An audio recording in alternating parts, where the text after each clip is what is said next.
have to go up north again. I have an appointment up there. Not such an exciting day for you guys because I can't film the meeting. But I'm starving. I have to get ready and all dressed. But I wanted to show you guys my find. I just had to have them.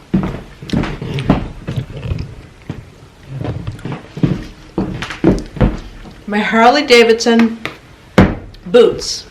They're like wearing bricks.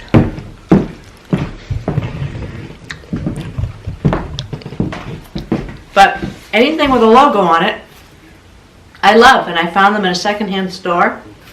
And I forgot I had them. I pulled them out for one of the kids' Halloween costumes. So I'm wearing them today. Ooh, this banana has a big black spot on it. Oh well. You remember when, growing up, if a kid said to you, your mother wears army boots, it was an insult? But I never saw it. But I always liked army boots. I grew up next to an armory. It's where they trained, like on weekends. It wasn't some shooting range, although it might have been. Our house was right next to the building.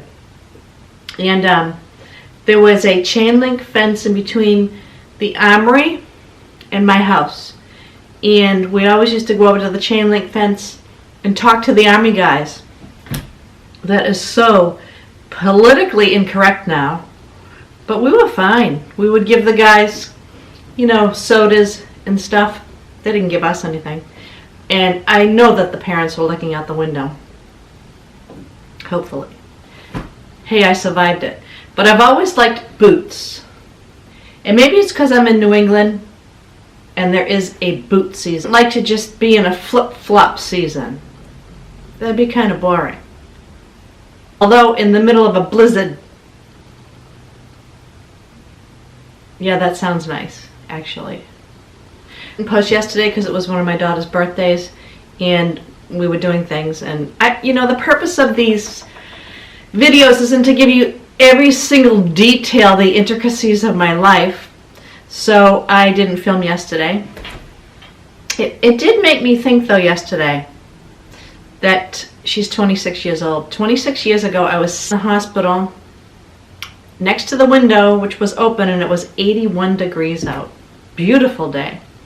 And I wanted to tough it out. I didn't want any drugs or anything to impede this experience for some odd reason. You know, I thought it might affect the baby or something. I guess I just wanted to see if I could do it. Nothing. I had nothing. The second baby, I had 2 shots of something they gave me, which they told me was like having a couple of glasses of wine each. And all it did was make me too tired to push and get through the procedure. By the third one, I had the epidural ordered when I found out I was pregnant. And why I didn't do that with the first 2? Cuckoo! Because it made it so much easier. Experience is different, I'm sure, but man, what a difference.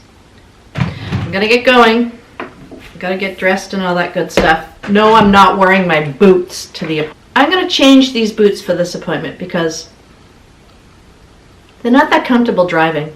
Even though they're motorcycle boots, that's what I need when I have these on. Don't tempt me. I feel like Herman Munster in these boots. They're so heavy. Excellent driver, you passed. And I just noticed I look like a New York taxi cab. Neat, neat.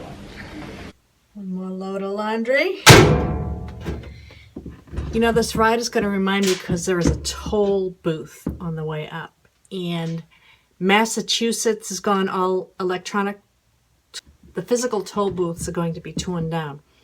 And I've always wondered, what took them so long? People sitting in these little booths in the horrible weather in New England. And it's so dangerous to be going from like 65 or a legal speed limit down to 0 to put money, to hand money to this person. It just seems very risky for the person, number one. And number two, completely unnecessary. And it's just been decades of these people sitting in booths collecting a really good salary, I'm told. So I guess that's why they haven't demolished them earlier. But it's about time. You're scrambling for the money, the dollars, or the quarters.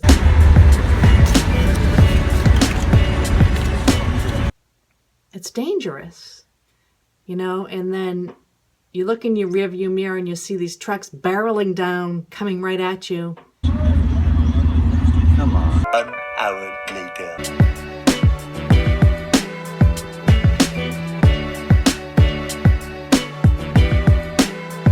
When you leave the toll booths, everybody doesn't know where the lanes are to get on back onto the road. Horrible. So it's going to be crazy while they're taking the booths down, but when they get it done, it'll be much more efficient. You know, I feel bad for the people losing their jobs, but technology does take over jobs. But you see, the new jobs are in creating the new technology, like the electronic readers, for instance. Even though one job is antiquated, there are still other jobs that are taking its place. When we would go up to New Hampshire to ski as a kid, my father would purchase tokens, and he'd have a roll of tokens for the tolls instead of scrambling for the right change and everything. Just my 2 cents again.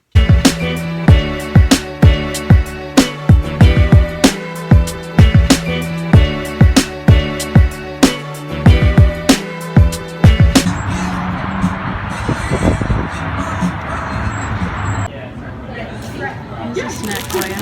Gross.